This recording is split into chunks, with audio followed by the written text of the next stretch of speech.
Mm-hmm. and I got that opportunity. Then I caught the bug after that. Like, I don't know how anyone wouldn't catch the bug after that. Like, performing in Japan, getting to see Japan, and everything that came with it. And after that, I was like, oh, this is what I want to do for the rest of my life. This is what I want my career to be. Women's Wrestling Talk, the number one women's wrestling network on the planet.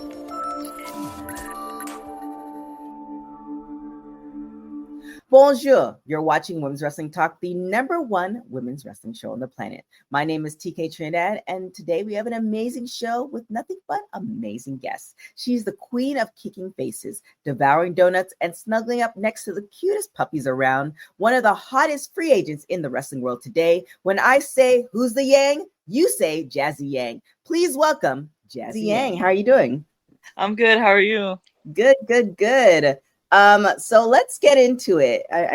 We talked offline, and I was like, we don't really have to talk about this, but I feel like we have to talk about it a little bit. Okay. WWE just did a whole deal with Netflix. It just started this year. Amazing things, big things are happening. You got to be an extra for WWE in Atlanta. So what was that experience like? The catering was amazing. Let's just start off with that. That's always a great thing. I ate like 3 times. But any chance to be in that environment, to be around people at that level is amazing for anybody, and especially for me. I got to see a lot of people. I got to see a lot of people I met when I was a lot younger, like Rey Mysterio, Mm-hmm. Kofi Kingston, Xavier Woods. They all saw me when I was little, so now they're seeing me grown up, and it's like a full circle moment. And yeah, it was great. So I was talking to somebody else the other day, and they're like, the road to WWE or the road to becoming a professional wrestler is never the same for everybody. And it seems like everybody that I talk to that does get the opportunity to be an extra, it's always a little bit different. So what did you get the call, or it was just like automatic? You knew who to hit up, or what was that? How did that happen? So my dad has a lot of friends from when he was wrestling. So he asked one of his friends, John Cones, like to ask if there was any spots like for extras or anybody I could send like my information to, just to give them my information. Mm-hmm. So I had to email all my stuff to all the right people, and then they asked me to come be an extra. So that's how I got it. But I know a lot of people, they will email just random people. It's just like who you know and what Yeah. they need basically at the time, because I got to the chance to do it the last time they were in Atlanta as well, and that was through Gabe Sapolsky. But he asked like AR Fox, and then AR Fox asked everybody from his school like, oh, do you want to come? Can you Yeah. guys come like within the next hour? So like it just depends on what they need that day. Yeah, it's always different. But the thing too is, I mean, and I'm starting to see a lot of this too, because back in the day when people wanted to be wrestlers, the journey was a lot harder. Not to say it's not hard, but with social media and the fact that there's so many wrestling schools is a good thing. And also, the fact of who your dad is. But you made your wrestling debut at 16 in 2018. So how has the journey been from then to now? So when I made my debut, I was like a freshman in high school, and I just my Kaz, Hayashi, and Nozawa, they asked my dad like, "Oh, can you come out to Japan?" And my dad was like, "Yeah, but can I bring my daughter like to show her around Japan, like not even like to wrestle or anything?" And they're like, "Oh yeah, she can have a spot in the match." So then I was like, "Oh, like this was like my first experience being in front of a crowd, like and actually performing." Mm-hmm. And I got that opportunity. Then I caught the bug after that. Like I don't know how anyone wouldn't catch the bug after that. Like performing in Japan, getting to see Japan, and everything that came with it. And after that, I was like, oh, this is what I want to do for the rest of my life. This is what I want my career to be. But my dad was like, oh, you have to finish high school, because I was only 15 at the time. So, and I Mm-hmm. played basketball, volleyball, softball, and I loved basketball. Basketball was like my first love. So I wanted to play that as long as I could. And then COVID hit in like 2020, my junior year. Mm-hmm. And then I actually got to start training more because everything was shut down and we Shut had a down. ring Yeah. close by. So I started training a lot more and just getting more hungry. Like, I want to do this. I want to do this. And then once everything opened back up, I graduated high school. Then I moved to Atlanta. me and my dad, and I actually hit the indies and got to wrestle a lot more often. And Yeah. then now I'm here 3 years later. 3 years there. When was, because COVID is it's such a time warp, because it feels like it was a couple of years ago, but it could be like forever, because I actually saw you at Empower. Oh yeah. In St. Louis. So was that before, was that like coming out of COVID? Was that 2021? Yes. That was 2021. It was like we were like kind of over it, but like not really. We still had to I had to be vaccinated for it to do that. So it was like just coming out of it, I think. Yeah, that Empower was crazy. It just had so many women, just to see what was then versus where a lot of women are now. Like, you know, Chelsea Green was there. Like it's crazy. So with that being said, like being the daughter of Jimmy J. Sorry, my dog wants to come to the shot. Being the daughter of Jimmy Yang. What was like that experience like, and when did you know? Because you know you went to Japan at 15, but you had to already have some training, right? You just didn't say, I'm an athlete, I can run the ropes. Yeah. So when did you know, like, this is something that I might consider doing? So for me, I was always around it. My dad was wrestling even like he was in Japan when I was born, actually. So I was always around it, and he was at WWE, so I would get to go like backstage and hang out with Melina, Mickie James, and I got to always see like the women's wrestling and how like I loved like the femininity of it, if that's a word. But like the whole showy part and everything, women getting dressed in the locker room, being friends, going out and kicking butt. So I always loved that part. And then really for me, like I always thought about it because watching my dad and everything, watching the women's wrestling. But I really didn't start training until they asked for me to go to Japan. Then I started training for it.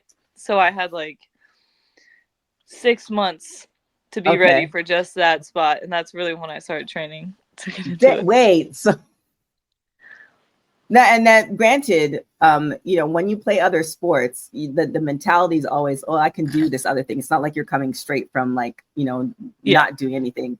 But that's a lot of pressure. So what was like that first day of training like?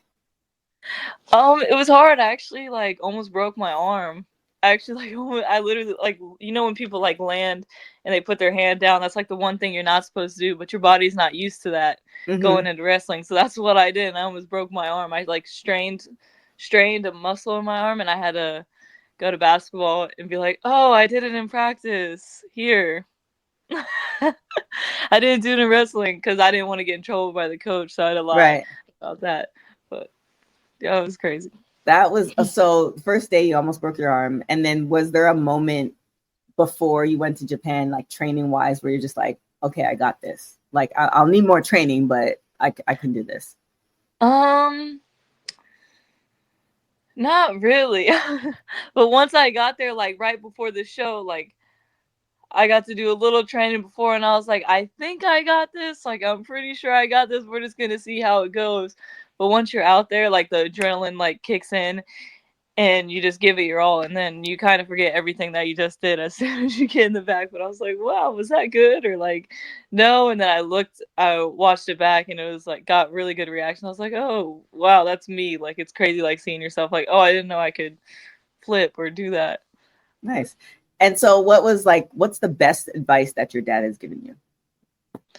The best advice is that everything is important in wrestling. Like from how your hair looks, from your shoes, how you carry yourself, like everything. Some people will think about like the little thing, like what's important in wrestling. They'll be like, oh, my gear, oh, this cool move, but it's never really one specific thing. It's like you have to worry about everything as a whole. So that's probably the best advice I got from my dad.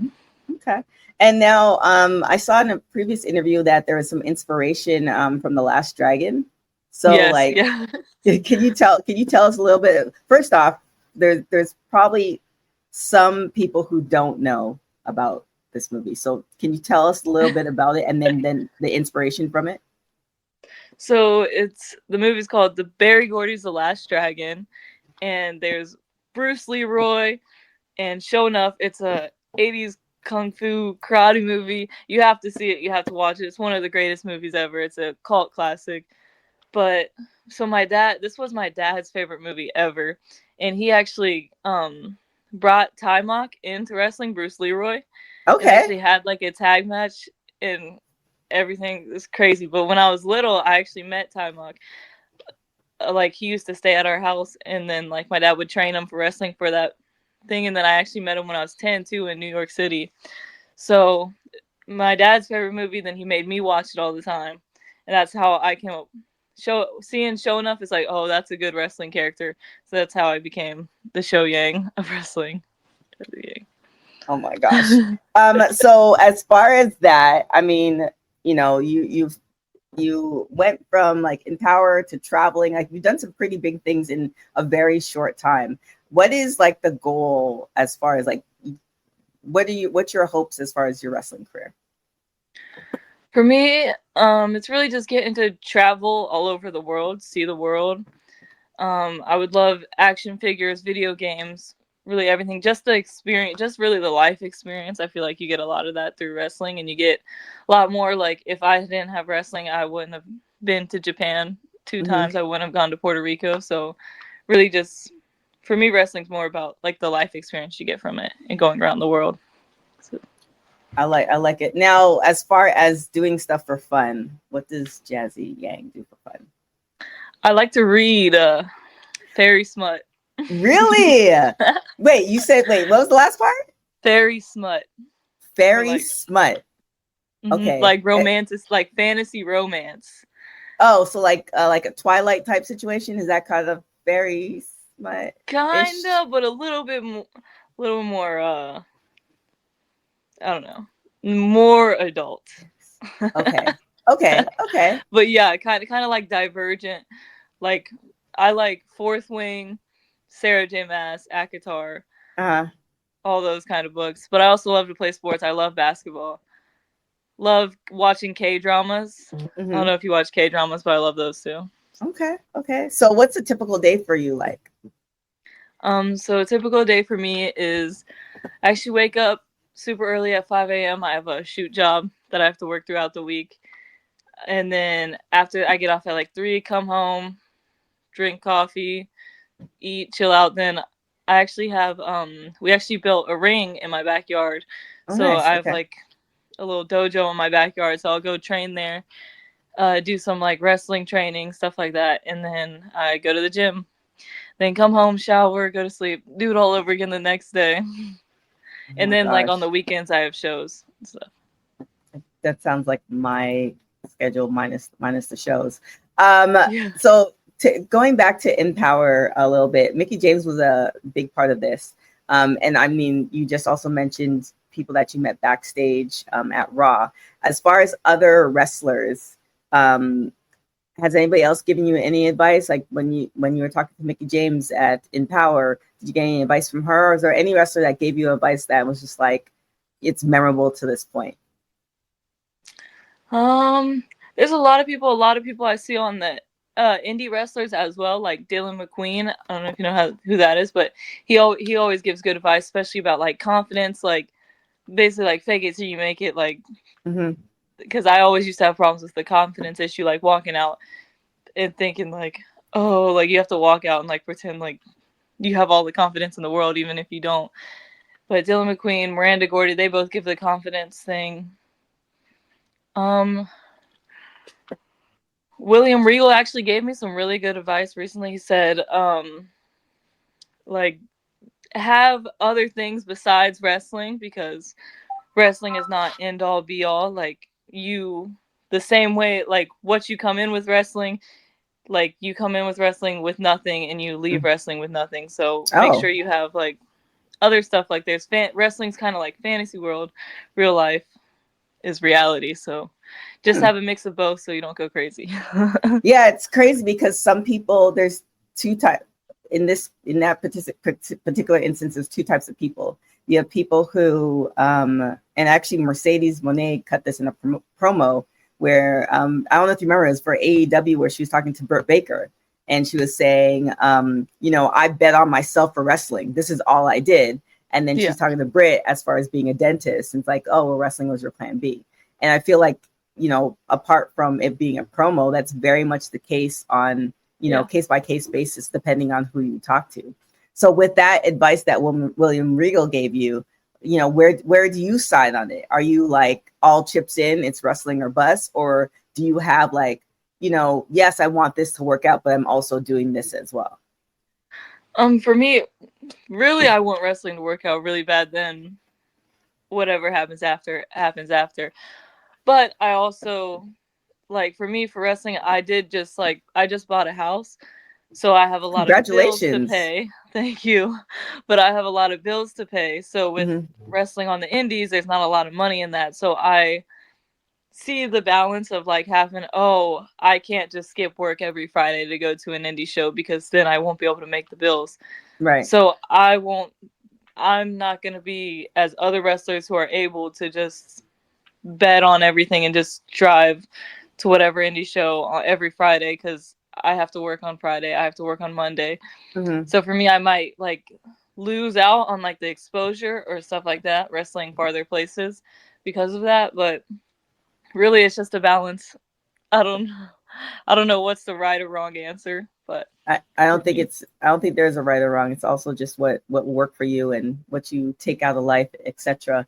But balancing it and purchasing a house, first off, congratulations to that, because there are a lot of people who will never have the opportunity to do that. So congratulations on that. But your work is getting noticed because you were ranked on the PWI 249 for the PWI top 250 females. So what was like, how did you hear about it? Because I've spoken to different people and people are like, my friends started hitting me up or I just saw it online. So how did you hear about it and what did you think about that?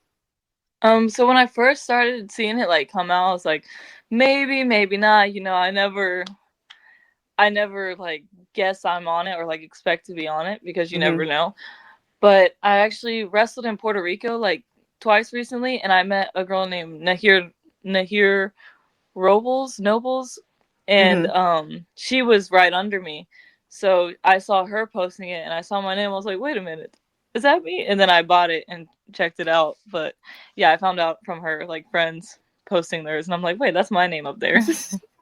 Let me check it out. So did you share that with your dad or like, because I know some people he bought it as well. He bought it. Oh, nice. Because I know some people like, they're like, I don't care, or some people are like, it's really a great thing. I think to be acknowledged is always great. Yeah, I mean, my dad's never been on it, so that sounds like a great dinner conversation. Yeah, no, wrestling list. Wrestling is very subjective. Yeah. No, I definitely agree with that. Another thing that you said in an interview is that you want to be featured in a video game.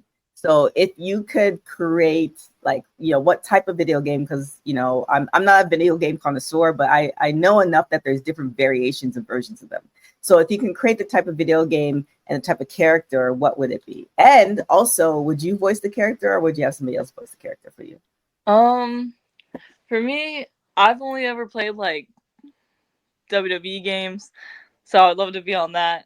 But I've also played like Sims, like Minecraft. I just got an Xbox recently because my boyfriend has one. So I actually tried to play Fortnite. I'm really bad at it, but I feel like it'd be cool to have like a skin on there and like they do like these funky dances on there. I don't know. Snoop Dogg's got one that's pretty funny. So maybe that would be cool. And I would not do the voice. I'll probably have someone else do it. Okay. All right. But, well, we'll see. We'll see what happens. I mean, you're betting all on wrestling. It's definitely a possibility. They have games come out every single year. Yeah. So. Or maybe like a K-pop. Like you could do like a K-pop dance. They could do like a K-pop dance, K-pop song. I can't sing, so someone's definitely gonna have to sing it. But well, speaking of singing, you're also a huge fan of High School Musical, and so like, do you have like when you work out? Is there like go-to tracks that you go to? Well, right now it's the Wicked soundtrack. Okay. For me, like Wicked, like Cynthia Erivo. I'm Not That Girl and The Wizard and I've been playing those like on repeat for like the past like ever since it came out, really. And then like I also love Disney movies. I feel like Tarzan and Pocahontas have like the best soundtracks. Mulan. Okay. All right. But I also love Selena Quintanilla. and Michael Jackson. I really love everybody. Love Taylor Swift too. I love every genre. Like I Okay. like all music. But Man, your playlist lists me like crazy, like all over the yeah, place. it's just random. Depends on what I'm feeling that day, you know. Okay. I like it. So with that being said, do you have like a favorite High School Musical like character? Probably Gabriella, and it's cool she loves wrestling. This man, I feel like wrestling now is, because at one point it was very much a, you can't tell anybody that you love wrestling or you're in wrestling, and now it's just kind of like, no, this is what I do, and they at least have a Yeah. reference point, which is always great. But I also love Sharpay too, and Sharpay had like her own movie, like Sharpay's Fabulous Adventures, which was pretty good too. Okay. So. So with that being said, you've traveled quite a bit. So you mentioned Puerto Rico, you mentioned Japan. Are there any other places? I mean, obviously, barring that you have time off from your work, are there any other places that you want to travel and wrestle in? My number one, I want to go to Barcelona really bad. That's like my number one. I want to go to Barcelona, but really I want to go everywhere. I want to go to Korea because I'm Korean and they do have a promotion out there in Korea. It's small, but it's like the wrestling community isn't that big in Korea, but it's growing. So I want to go out there and wrestle as well. So how do you like do you like look at the promotions and then you kind of contact them, or like how does it work if you want to, not the big ones like, Mexico or Japan, like for other countries that have smaller wrestling, or even if they do have wrestling organizations or promotions, do you reach out to them, or how does it work? So it can be either or, like some people will reach out to me or my dad, and then some you have to reach out to them. But the place that so the wrestling promotions in like other countries and other states, a lot of them, they're smaller, so they don't have enough money to fly you out and everything. So really it's like if you're going on vacation to here, you'll message and be like, oh, I'm gonna be here, can I be on this show? Okay, And gotcha. maybe things will work out, maybe something will line up, or if you're willing to drive that far, you can reach out. Okay. Now, still kind of not a long time in the game, but as far as women's wrestling, even the last 10 years, it's been crazy. So do you have a list of people, like, so we'll divide it because the list can be like amazing. So women of the past that you would love to have a match with, women currently you would love to have a match with, who would be those? So women of the past, I've been really getting into a lot of Chigusa Nagayo. She was a Japanese wrestler, and have you seen that Dump, like biopic series on Netflix? No. It's like I know what you're talking about. Okay. Yeah, I know it's really good. Okay. It's really good, but that got me into like the old Japanese women's wrestling. It's Dump Matsumoto and Chigusa Nagayo. So, and if you go back and see like the Crush Gals, Chigusa was so amazing, and I feel like she was so ahead of her time in women's wrestling. So I would love to wrestle her.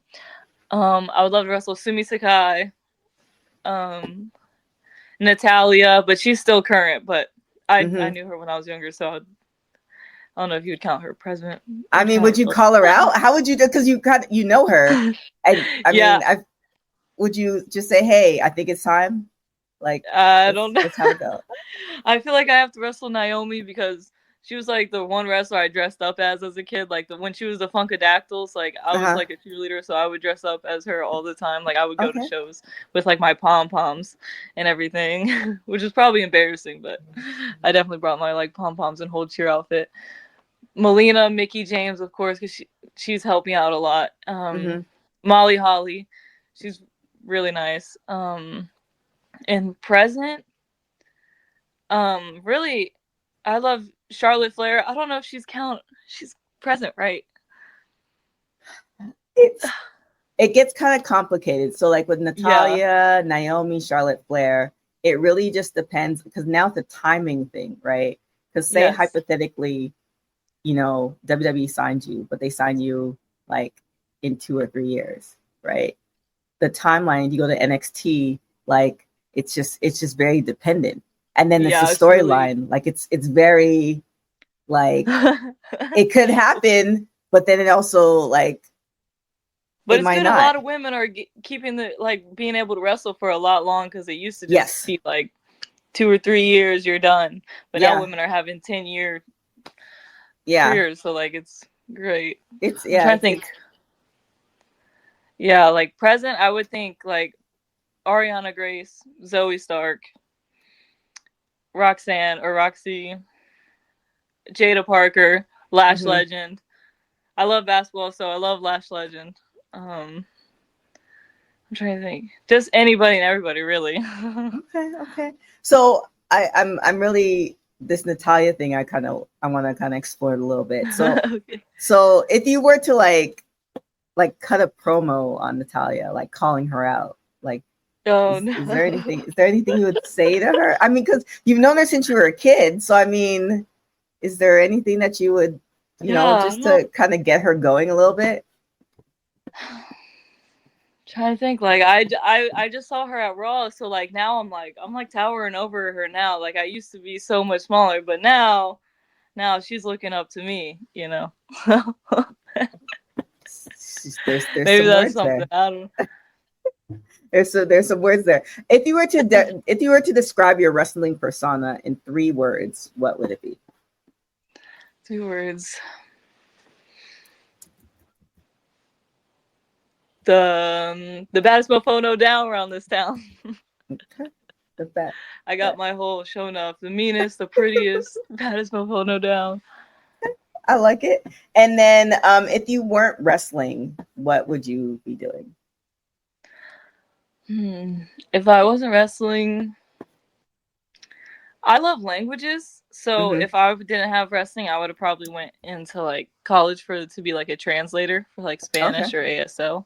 So I love languages. Travel. Oh, nice. How many languages do you speak? I know Spanish and ASL. I'm trying to learn Korean. I know a little Japanese. And so are you using Duolingo or like how are you learning? Yeah, now I am. But I took Spanish and ASL. Like I took 4 years of Spanish in high school and then I took ASL in high school as well. But like Korean, I kind of learned it from K-dramas and K-pop. I have Korean family, but they're all in LA in Koreatown. But also my boyfriend, his mom's Korean. So she's been learning Korean. I've been learning a little bit from her as well. So, and then Japanese, when I went to Japan, I was using Duolingo like crazy. I was like, I gotta know at least something. But Japanese is so hard. They have like 2 alphabets. I don't even know, but really you learn it from being there. So, yeah, that one was super hard.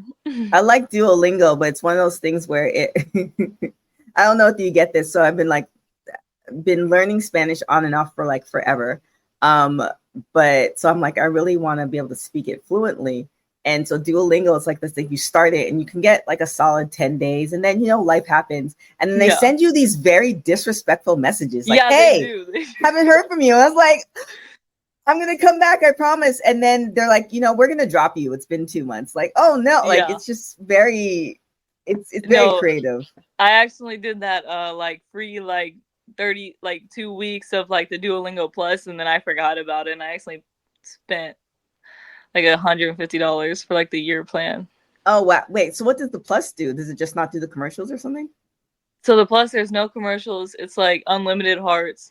And then you can like video call on it and like have like a conversation with like a cartoon character. But honestly, I accidentally bought that because I didn't know I was still subscribed. You have to unsubscribe before the free part cancels. Once I was already in Japan, and I felt like Duolingo did not help me at all. So I was like, I'm not using that app again. And then I saw the charge. I was like, oh my God, I got to use it a little bit. And I just never used it. Yeah, it's hard. It speaks to the human condition. We can only do so many things. So I mean, shout out to Duolingo, I guess, maybe not. So with that being said, you also had said, I think you said that Lita was also an inspiration to you. So is there any type of like storyline that you would like to have with her? With Lita? Moonsault versus Moonsault. I feel like I got a pretty good moonsault. But also my dad's like, him and Jeff Hardy are really close, so maybe something can work out there. Would you want like a or would your dad be into like, say, because you had almost, I mean, Ric Flair wasn't in the ring, but you had Rick and Charlotte come out. Would you be interested in something like that where they have a tag, like you and your dad, like a tag team? Yeah, that would be cool. I'm when I started on the indies, I was really doing a lot of tags with my dad most of the time to get me like started. So yeah, that'd be cool. It's always fun to be out there with my dad. I'm always scared he's gonna get hurt though, but Right. but he can still go in the ring. So I feel Yeah, like I feel like wrestlers, even though they're super, like if they're injured or it's just time for them to like hang it, they just never do. It's very interesting. Oh, what about like I'm trying to think of another father daughter duo because that would be like head to head. I would say I always say Ariana Grace and Santino Marella. Yeah, that would. I mean, it's possible too. Yeah, that one's possible. That one's definitely possible. Oh, I feel Because like we I should don't know any campaign other for ones, that. but I know that Yeah, one could happen. we should campaign for that. I would love to see it. That's why I wonder if they're gonna make me change my name if I ever go. Because Ariana Grace had to change her name because they don't want you like. Right. But it could Well, happen. You never know. I feel like it would be a good story. it would be a good story. I'm campaigning. I'm campaigning for that. But before we get out of here, so we're at the start of 20. I was gonna say 2024, but clearly it's not. We're at the start of 2025. I always like to especially when I have interviews at the beginning of the year. What are your like hopes for this year? Like, what's the goals for this year? For this year, I'm hoping to get to wrestle in Europe. Hopefully, Europe. The biggest goal would be to get signed by the end of this year so I can start paying off this house. But yeah, just getting better, getting to travel, go to more places. I want to go to another country because I've only been to Japan. So either Mexico or Europe. I'd like to knock one of those off. Okay. I like it. I mean, it's all very possible. And with that being said, where can everybody find you, support you, all the things? Jazzy Yang on Instagram, Jazzy Wang Yang on Twitter, Facebook, and Yun Yun Sauce 3 on TikTok if it doesn't get banned again. But oh yeah, there was I think you were part of a faction, right? This was I always do this. There was one other question. Yeah. So are you part of any is there any storylines or factions on the indie scenes that we should be looking out for as well? No, not really. The indies is just sporadic, It's like the Wild Wild West out here, but yeah, it depends on the promotion because sometimes promotions have these long storylines. You're like, wait, I missed all of it. How do I catch up? And some of them are like, no, we're just throwing this together. Oh, okay. Yeah. But I actually wrestle Nikki Heat a lot. She's she's newer to the indie scene, so check her out. I've wrestled her so many times. We're there's only a few girls in Georgia, so I've gotten to wrestle her a lot, and she has a lot of passion for wrestling. So. Well, there it is. Well, I hope to see your numbers skyrocket on PWI. I hope you get signed. I hope everything you're traveling to Mexico and Europe, you're getting everything done that you want this year. So I'm putting it in the universe for you. Thank you. But thank you so much for coming on the show, and thank you everybody for joining Women's Wrestling Talk. My name is TK Trinidad. You can follow me on everything at TK Trinidad, and make sure you follow Women's Wrestling Talk on everything at www.talkpod.com. Till next time, thanks for watching Women's Wrestling Talk, the #1 women's wrestling show on the planet. Ciao, y'all. Thanks for joining WWT. Don't forget to like us on all social media platforms at WW Talk Pod. Like and subscribe on all video and audio platforms like yesterday, my G. And check out our website at www.talkpod.com. Thanks for watching Women's Wrestling Talk, the #1 women's wrestling network on the planet.